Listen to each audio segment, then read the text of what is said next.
This tutorial is going to assume that you already have a node that you wish to play a sound. In my case, I've got a button. I've set the button up already so that when it's pressed, it emits a signal to the world script. First things first, you're going to take whatever sound effect you downloaded and import it into your project's resources. I'm importing it into my audio file.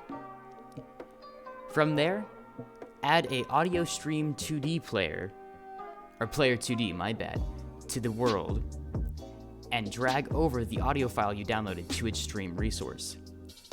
After that, it's as easy as referencing that node and then telling the world script to play it.